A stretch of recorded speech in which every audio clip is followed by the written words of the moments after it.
Hello everyone, and you're so much welcome to today's tutorial, and I still remain your most wealthy shoemaking made easy tutor, Odurole Mujiwala. And today we are going to be completing our children's sandal. As you can see, the beautiful look that I have from the one I taught us last week, I've already made mine, and you can see how it came out so beautifully. So I don't know why you have not made yours. If you're watching my channel for the first time, I need you to subscribe to my channel. Please subscribe to my channel and press the notification bell so that each time I upload a video, you will be notified. You're going to be watching the second part of this children's sandal, and I need you to sit back, and I'm gonna be right back. Guess what? We started this particular design on Tuesday, and today we are going to actually be finishing the remaining children's sandal pattern. It's actually been a lovely design we have been creating. So if you have not watched the first part of this, please do watch it so that you can understand what we have done here. Now right away we are going to continue with this particular children pattern on the screen. So the next thing you are going to be doing for this is you are going to go ahead and extend it. Now I need you to know that when it comes to this particular kind of design, you have to be very meticulous so that you can get a consistent look, or else you won't be able to intertwine them in themselves. So now that we have done this, we are going to actually do another thing which require patience as well.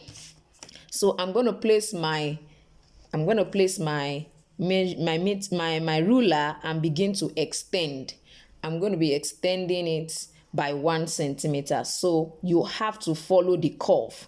If you're going to get the same result as mine, you've got to follow the curve. So follow the curve, please. Don't just place the ruler anyhow. Follow the curve. I don't know if somebody can see what I'm doing, but please just follow me. I'm sure you will see. So from what I have now, I'm going to be picking up this, and it's going to be going this way.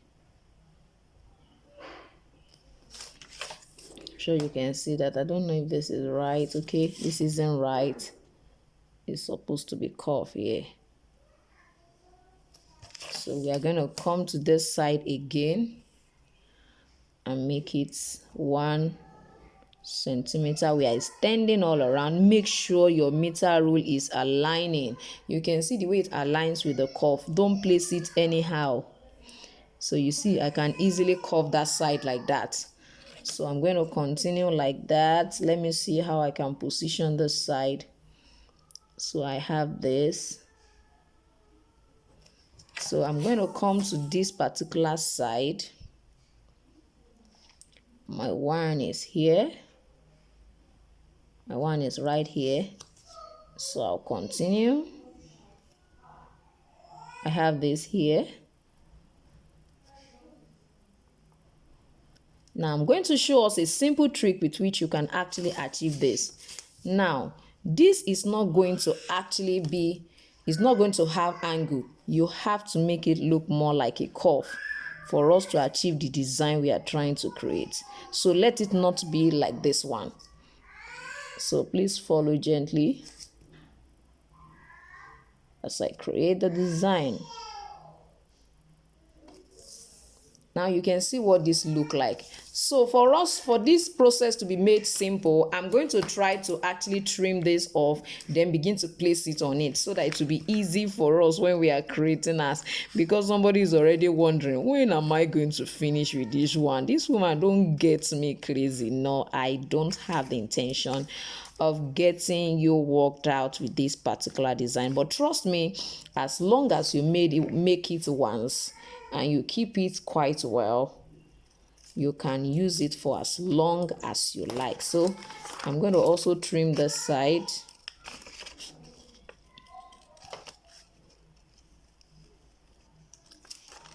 You can see what I have here. So you can see I've cut this side out. So I'm going to try to place it here and then begin my cutting, my drawing, so that I don't have too much challenge trying to actually do this. So see what I have here.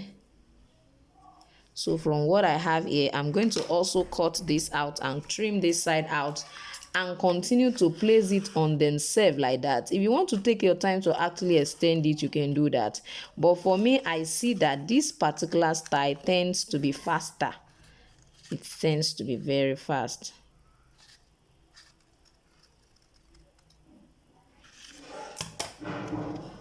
So you can see what I have here. So this one, I'm going to use this.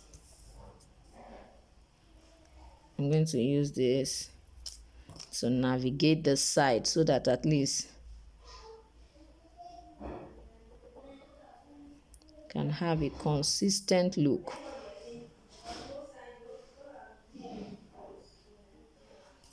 I'm sure you can see what I'm having here. So just continue like that until you finally go through all of this.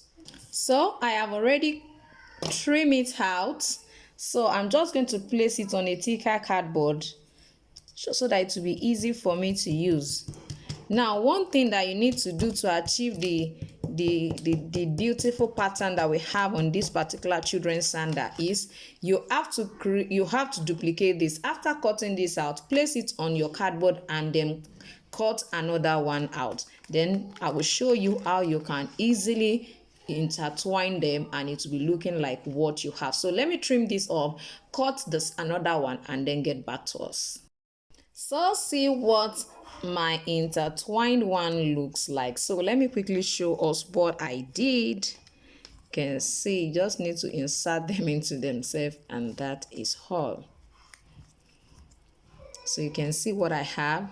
You can see what I have. So the two side, I cut one this way, the other one was this way. So you have to make sure that at least they are opposite themselves. Now this is like this is like this. You can see they are facing themselves. So the first thing is this to kiss, and this goes on and horn and horn and horn and horn like that. So you can see what I have here. You can see what it looks like. So this is what you are going to be having.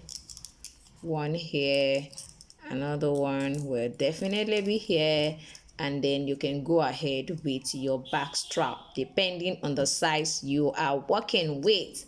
So that is that on this particular design. Let's go right to our third children's sandal pattern. So for our third design, this is what we are going to be doing. As you can see on the screen, is almost the same thing as what we made initially. The only difference is that this is actually just straight. It doesn't have this curve shape. So because it's straight, all I need to do is just to go ahead and actually create a straight strap or create a T. Now this is what I mean. Creating a T, it means I think I have actually explained this, but let me just try to remind us, like refresh our mind. So this is a T. So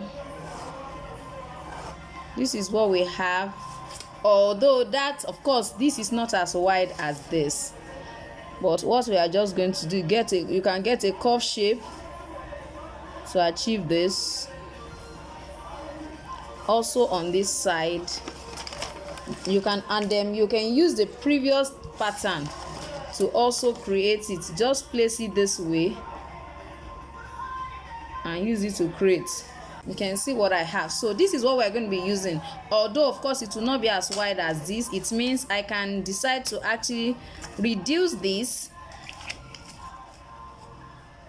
It's actually 3 centimeters, so I can reduce it to like maybe just 1 centimeter, because from here to here I'm going to be having 1 centimeter. So I can just do the same thing up here and use it to just coordinate what I have there.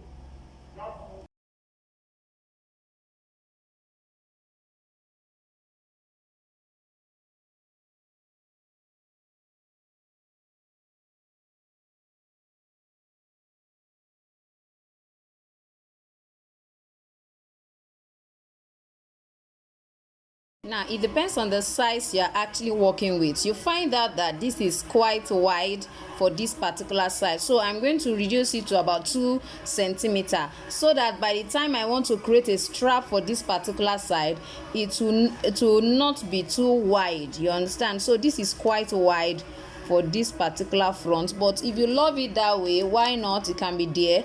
This will just be a bit smaller. So let me quickly cut about 2 centimeters strap for this particular side. So as you can see, we have this right here. I've reduced this to about 2 centimeters, and this is what we have here, 2 centimeters as well for this particular side, as you can see. So I need you to understand that for this particular side, I mean the width, I use 2 centimeters. This is also about 2 centimeters, it just a bit more, like 2.2 centimeters for this side. Now for the back strap, whatever size you are working with is what will determine what you are going to measure on this side. If you look at the design, you find out that Velcro is what was used for as the fastener. So you can decide to use Velcro if you have a good one around you. You can also decide to actually use a buckle as your fastener. So it means your strap is coming from this side and is coming here. Now it depends on your size. I have found out that from the little experience I have, from this center to this particular point is about 1.5 inches for you to place your strap for all these smaller size, like size 22, 23, 24, 25. Although by the time you place it on the shoe last, you will definitely see the proper place to actually place it. Like I have here, the most proper place to place this is actually around here. So it comes this way and it comes here.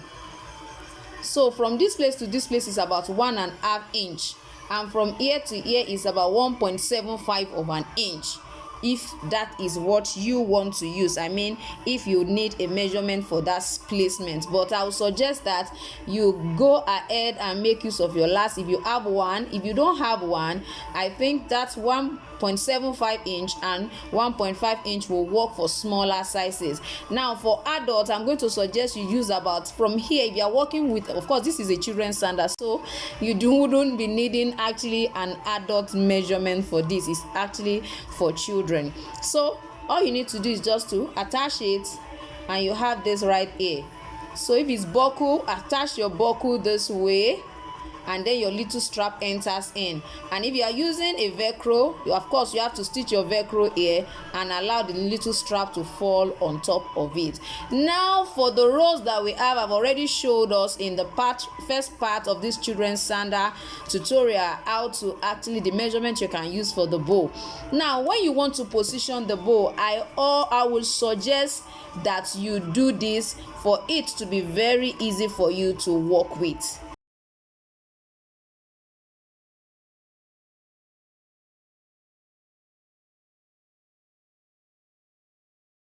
So for this particular bow, I've told us already the size we should use in the first part of the video, so please check it out. Now I want to quickly show us how you are going to actually fix it. Of course you have to punch that from the toe. It's about 1.5 centimeters that I use. Fix a tiny strap you intend to use to wrap the square leather that you cut out. So use a rivet to hold that down inward, just like you can see here, and go ahead and insert your ribbon. Now your bow rather, I want you to know that all these things are things you can actually do and try. You'll find out that you get a very neat and good result. If you're watching my channel for the first time, don't forget to subscribe to my channel and press the notification bell so that each time I upload a video you will be notified. So I look forward to seeing your own project from this particular video. I still remain your shoemaking made easy tutor, Odurole Mojibola.